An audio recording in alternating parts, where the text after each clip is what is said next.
que es lo importante. Pero vamos ya al terreno político para entender y analizar cuál ha sido, digamos, la postura del presidente de la República, Pedro Castillo, en esta primera gira internacional y sobre todo los mensajes que ha dado. ¿Se condicen con las acciones del gobierno en estas primeras semanas? Vamos a analizarlo con Giovanna Peñaflor, analista política. Giovanna, ¿cómo está? Muy buenas tardes. Tardes.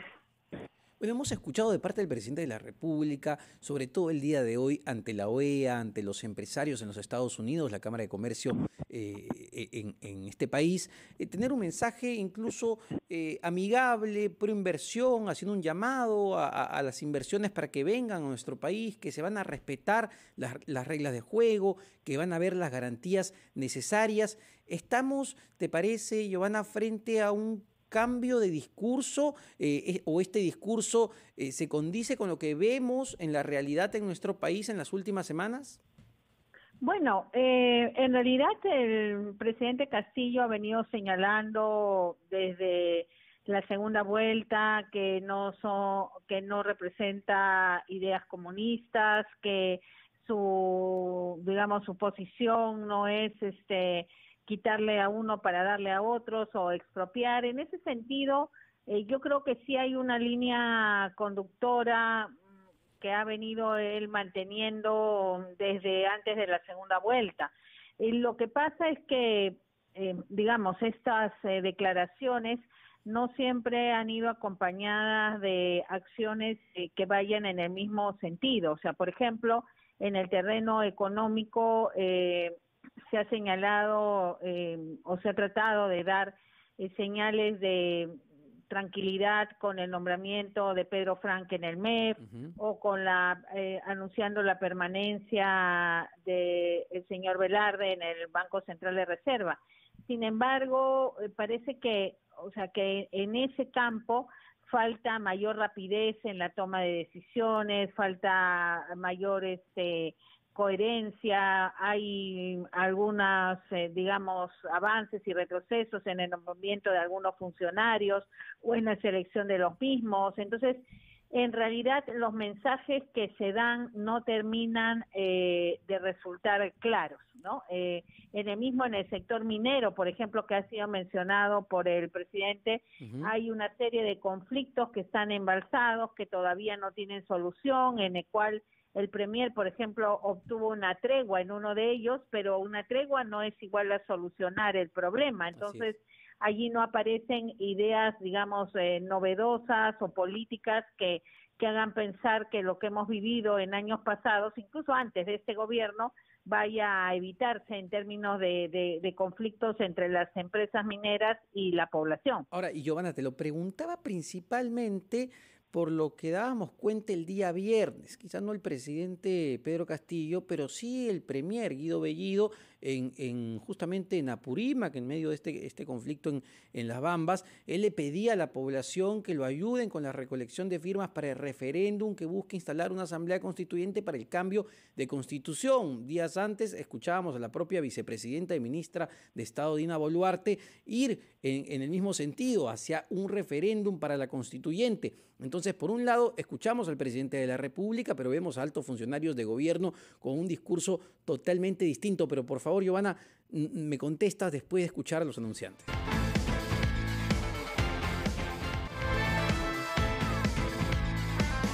Son las 1:49 de la tarde, continuamos en la rotativa del aire de RPP, estamos conversando con Giovanna Peñaflor, analista política, sobre justamente la declaración del presidente de la República, Pedro Castillo, en su primera gira internacional, específicamente ya en los Estados Unidos. Y yo, Giovanna, te dejaba planteada la pregunta sobre, claro, el discurso del presidente que escuchamos es uno, para promover la inversión privada, mantener las reglas claras, el Estado de Derecho. Sin embargo, por otro lado, altos funcionarios del gobierno, el premier, la vicepresidenta, tienen la postura de seguir promoviendo la instalación de una asamblea constituyente para un cambio completo de la Constitución, lo que para cualquier, inversionista a largo plazo, pues genera un ambiente de incertidumbre.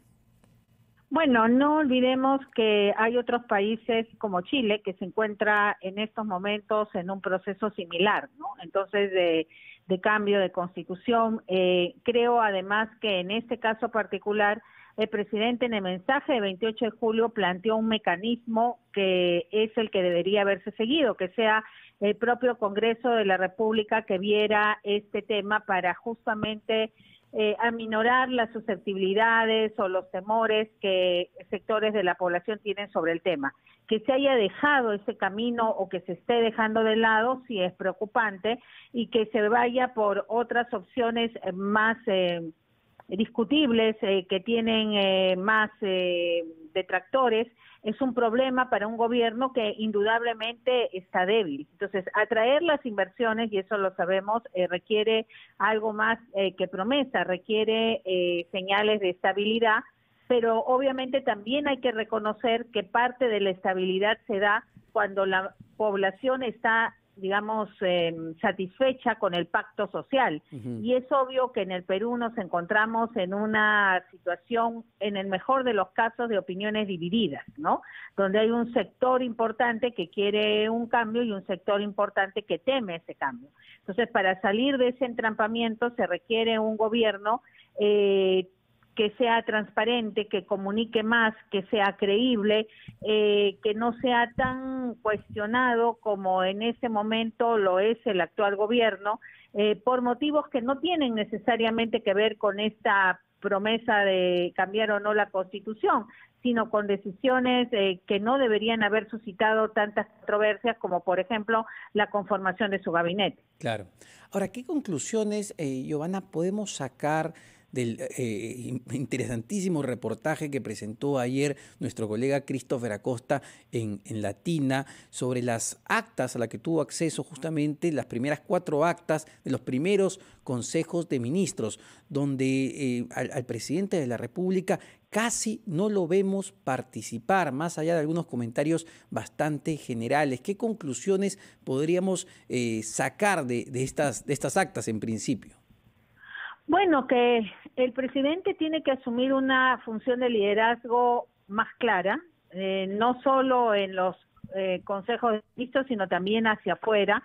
Él es sin lugar a dudas el principal vocero del gobierno, siempre lo ha sido en nuestro país, que es un régimen presidencialista, y donde se requiere que el norte, por lo menos las grandes líneas directrices, estén claramente marcadas y remarcadas constantemente por el primer mandatario. Incluso los discursos que está dando fuera del país tampoco llegan a tener ese nivel de claridad, caen en muchos lugares comunes, caen en muchos temas de diagnóstico que pueden ser compartidos por la mayoría, pero dicen poco de cómo se van a enfrentar los problemas. Saber que hay problemas de corrupción, eso lo dice la mayoría de las personas, pero ¿qué se va a hacer para enfrentar ese problema? ¿Cómo se va a solucionar los problemas de zonas cercanas a Palacio de Gobierno, como la de San Juan del Lurigancho, que carecen de servicio de agua por semanas, o problemas con los desagües reiterados, para no mencionar los que están en zonas más alejadas del país? Entonces, el tema es que se requiere un presidente que plantee soluciones, no solamente que hable de los problemas estructurales que sabemos en el país. ¿Se ha quedado en su etapa de candidato cuando lo escuchamos hablar al presidente y en esa misma línea? ¿Este vacío o falta de liderazgo que percibimos en las primeras semanas está siendo llenada por la actitud del presidente del Consejo de Ministros? Bueno, yo creo que definitivamente el presidente cree que puede seguir manteniendo una tónica similar a la de la segunda vuelta. Y creo que eso es imposible por el rol que hoy día cumple, por la trascendencia que tiene conocer lo que realmente él piensa. Y lo que él realmente va a hacer en los sucesivos temas o situaciones que se van presentando. Entonces, creo allí que el presidente tiene que darse cuenta que no puede mantener ese mismo estilo, correr de la prensa, responder 1 o 2 preguntas y salir hacia otro lugar o hacia otro tema, o hablar poco bajo el argumento de que es tergiversado, porque él debe comunicar y no lo está haciendo.